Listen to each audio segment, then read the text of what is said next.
Well, definitely, I would say that you have to work hard, no matter how talented you are. My experience is that we have to practice a lot, and I believe that my secret is practice, perseverance, and passion about the game. Well, I'm pretty sure you need both. Um, well, first of all, it depends on what kind of level you want to get to. If you want to become a very strong grandmaster, like stronger than me, let's say top 10 player in the world, then you certainly will need both. You'll need, you know, inborn talent. You'll need a lot of support. You'll need a lot of practice, and certainly hard work. Well, I believe chess players can be made. Probably some people have a better fitted for chess brains than others, but still I believe everyone who invests his time, his energy into chess will be rewarded. Well, I'd say that this is a difficult question to answer not only in psychology but also in chess. And there's this recent trend that's been headlined by the publication of this book called Peak that I read, and it's all about hard work and talent and new looks on nature versus nurture. And basically the book claims that in any kind of field of expertise, the role of nature is hugely overstated and talent almost doesn't exist. Well, I don't fully buy into that. I think that absolutely talent does play some role. And if I had to give a percentage, I realize that this is a gross oversimplification of this incredibly complex topic, but I'd say about 70% of chess is hard work. So we all know that, to be good at chess, you pretty much have to start at a young age. There are some exceptions, but chess is like learning a language, so better to start when you're young. And to that end, if you're 5 years old and learning how to play chess, it's not necessarily that you have to be a genius to understand the rules and how to play, but you have to have the discipline and the right attitude to learn and to take criticism and apply it to your game.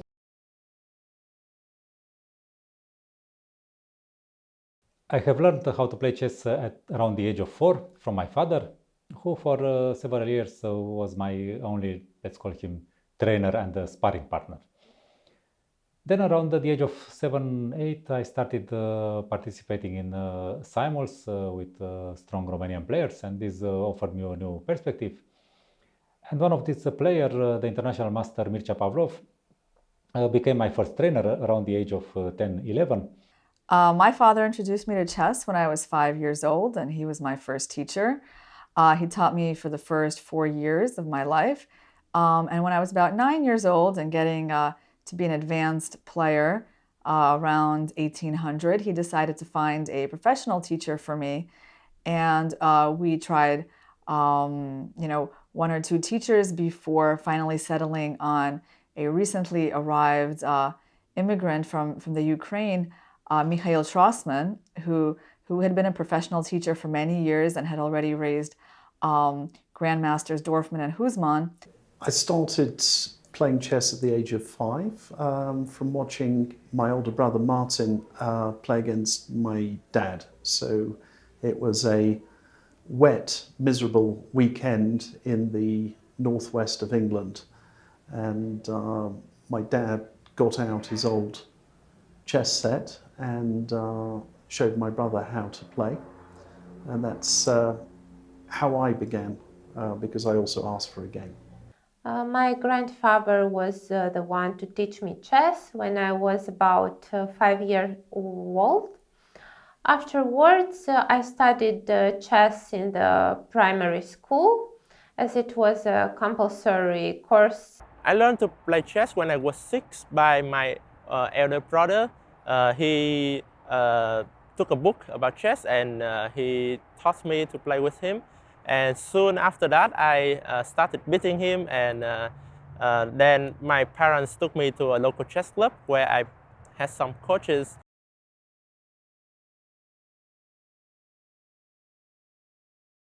I've always been a calculator in my nature, so in the beginning I was playing extremely tactical games, always attacking and stuff like that. I was very aggressive.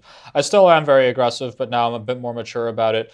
And like we see in this series, I'm using my calculation a lot, but also to achieve positional goals as well as direct stuff. I've always been a positional player, and I think I'm still a positional player, but I improve my play and my style in the sense that now I have more experience. I can adapt to more situations than before, and especially when I face a very aggressive player.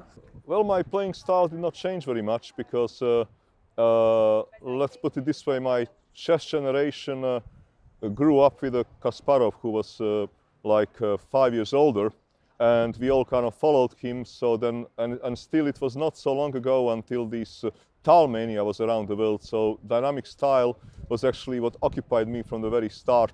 Had at some point became a kind of player who played as white, for instance, London system, as black, a Stonewall Dutch, and a French defense, very closed openings.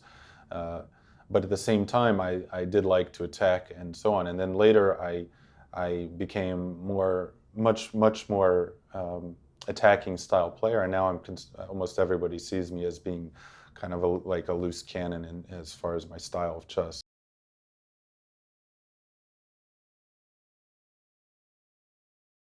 I think the most important thing in chess it is to work with somebody who is stronger than you. It is very important to have a trainer, especially in the young years, who can really teach you something special, who can really show you where are your biggest weaknesses. So I would strongly advise to work with strong trainers. You know, my first coach, Mikhail, he really laid a great, foundation for my future improvement. And I covered a lot of miles with him, a lot of chess miles, going from 1800 to like 2450. That's a very long road, and I did all of that with him. It was when I got my first Grandmaster norm, and that helped me get some confidence. But also, apart from getting confidence, I was also able to understand I needed to work much harder in order to improve.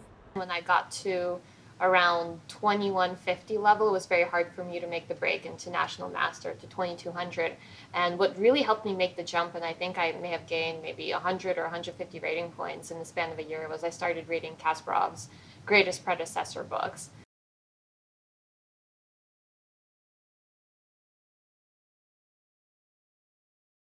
Well, I'm constantly working on my chess. I've been doing chess throughout my life, and I always want to improve. Nowadays, my time's taken up a lot by teaching other people. But I think one of the key things is locating your weaknesses and working on them. But also, you've got to know where your strengths are, and you've got to try to get your strengths out in your own game. So if you are an attacking player like me, play attacking openings. Don't play boring openings. Mostly my approach to preparing is then not preparing. But in all seriousness, I'd say that a few days before the tournament, I like to cut off most sources of serious chess. And in general, my approach is to balance out serious hard work, which I will try to put in a few weeks before the tournament. Well, I guess it's not only about chess. You need to be in a good mental shape with a lot of confidence. You need to be able to come back when there is a bad moment. It's going to happen very often that you lose a game and you feel really bad about it. Like over the years, I think I've learned how to manage a little bit, but still suffering with losses. I mean, because it's hard to find an excuse in chess. Now my working routine is the one of a professional, so I'm playing many tournaments. I'm trying to prepare as good as possible for tournaments, and I'm trying also to keep some energy for them. So that means I'm trying to focus on long-term work and to be always ready in my openings, so that in tournaments I only have to fill some gaps. I try to do serious opening preparation, especially targeting the openings that I feel more vulnerable in.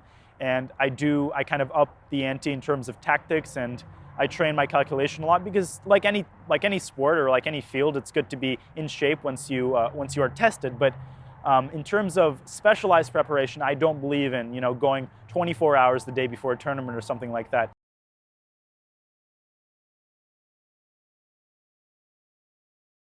I had many opening ideas, and I solved lots of tactics before the event. There are two main aspects to becoming a good player. There is the playing, and secondly, there is the studying, and you need both of these.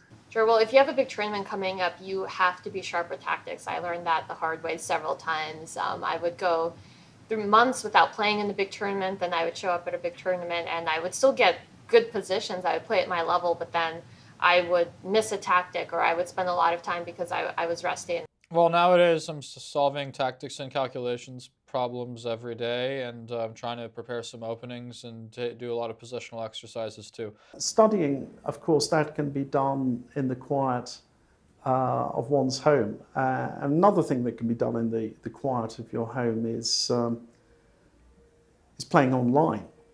So you can play lots of games at a suitable. Before a tournament, just you make sure you're sharp, make sure you're calculating well, and don't just do this immediately before a tournament, a few days before a tournament. You should always set aside, I'd say 10 or 15 minutes a day, at least, at the very minimum, of just doing tactics. Of course, it is not easy to sit behind a chessboard for 5 or 6 hours. So I was doing jogging for like 5 kilometers every day.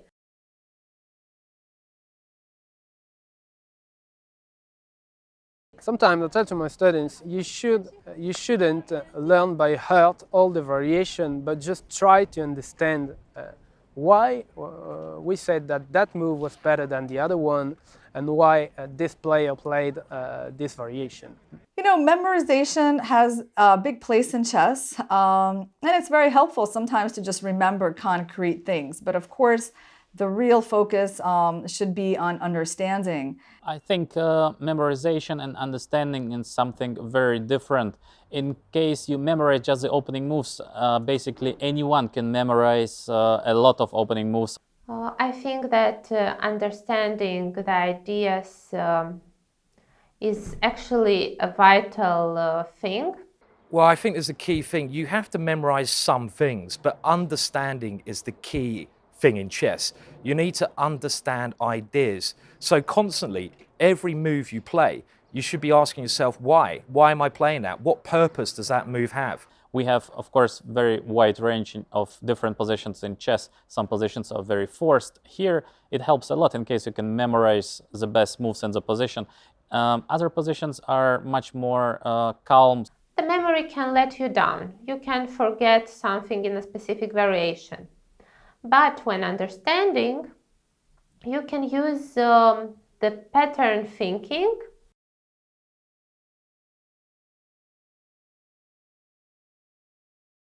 My favorite player was Garry Kasparov because I loved his style, his aggressive, winning games. We have Garry Kasparov, of course, he's been just amazing, as well as the current world champion Magnus Carlsen. I think from chess point of view, he is the strongest chess player ever existed. Is Viorel Bologan, because I've learned a lot from him and I really admire his way of playing chess very creatively. My favorite player is Carlsen. Well, I don't know how much you can compare him to people like Kasparov or Fischer. Chess was just so different before. One of my favorite players is Mikhail Tal.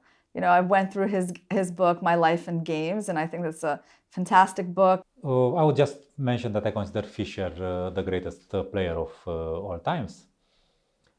And well, Kasparov and Karpov were not bad either, let's say so. Well, my favorite player is Mikhail Tal. He was a bit of a legend, you know. He was this crazy, aggressive, attacking player. He had a bit of a crazy life as well, you know, but he was just a genius. My whole generation grew up with Kasparov, and we also love the tactics of Tal. And actually, I would say not much changed. I mean, Garry Kasparov, he was my favorite chess player when I just started to play chess. He's still my favorite chess player. My favorite player, it's Magnus Carlsen, and he's the best in the world. But apart from that, I think he's got a unique style. People like Emanuel Lasker. Emanuel Lasker was world champion for 27 years, which is longer than Magnus Carlsen has lived. So where do you put Lasker in the scheme of things? And we haven't spoken about Bobby Fischer. Bobby Fischer probably burned brighter than any other player in history.